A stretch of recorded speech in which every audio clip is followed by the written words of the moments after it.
Assalamualaikum warahmatullahi wabarakatuh. Sejenak, mari kita merenung. Sudahkah kita menjadi hamba Allah yang sesungguhnya? Mengaku menjadi hamba Allah mungkin iya, tapi apakah Allah benar-benar sudah mengakui kita sebagai hamba-hambanya? Lalu siapakah hamba Allah yang sejati yang Allah kehendaki tersebut? Dalam surat Al-Furqan ayat 63-65 Allah berfirman, A'udzu billahi minasyaitonir rajim. Bismillahirrahmanirrahim. Wa ibadur rahmanil ladzina yamshuna 'alal ardi hauna wa idza khatabahumul jahiluna qalu salama.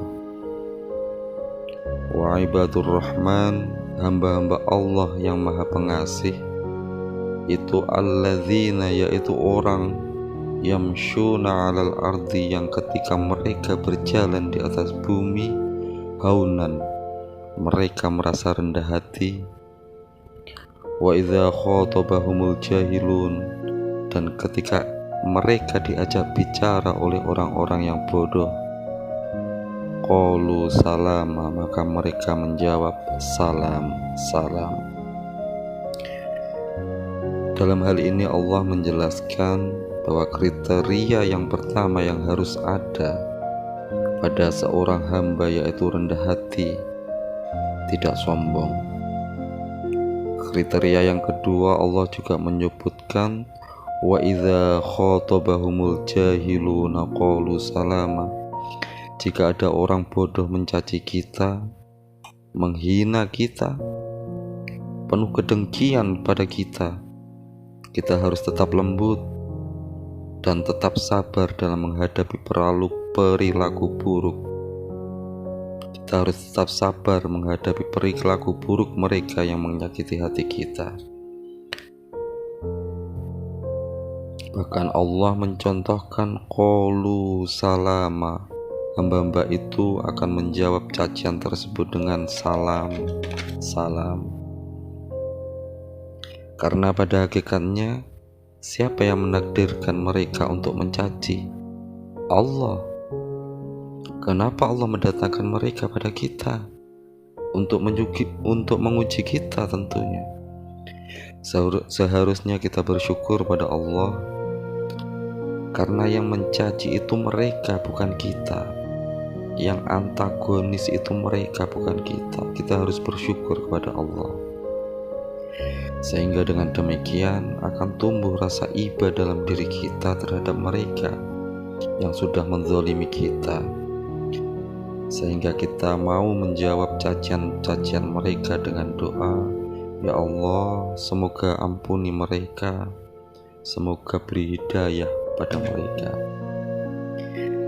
Sifat inilah yang selalu melekat pada diri Nabi Muhammad SAW, Nabi yang kita cintai.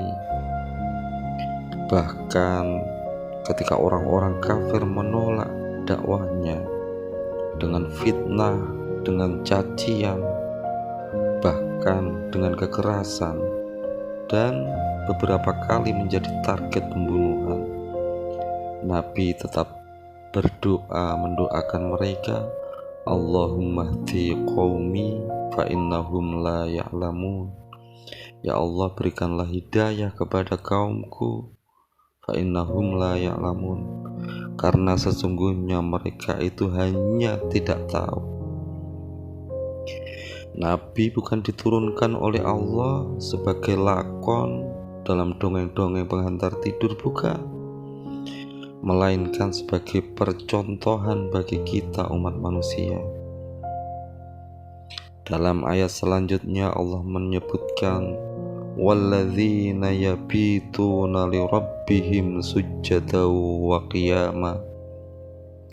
Walladzina, dan orang-orang, yabituna, yang menginap, yang bermalam, lirabbihim, kepada Tuhannya, sujadan, mereka bersujud, wa qiyaman, dan mereka berqiyamul lail.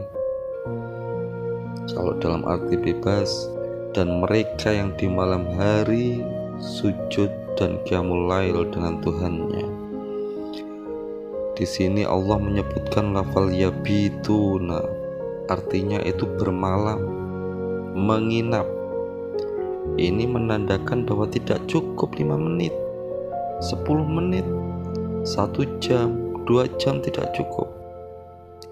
Tapi Allah menginginkan kita untuk bermalam. Untuk apa? Yaitu untuk bersujud dan untuk qiyamul lail.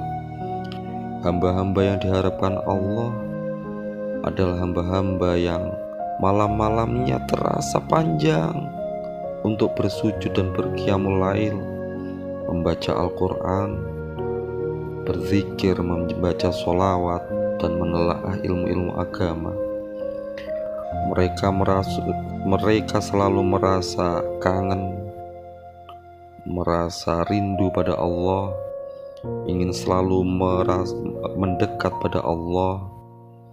Mereka yang selalu menghabiskan malam-malamnya untuk berduaan, untuk berkholwat dengan Allah Subhanahu wa Ta'ala.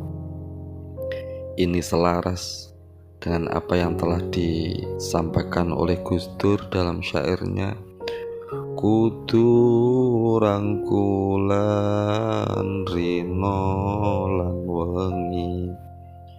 Harus rangkulan kepada Allah, itu harus rangkulan, baik itu malam maupun siang. Wassalamualaikum warahmatullahi wabarakatuh.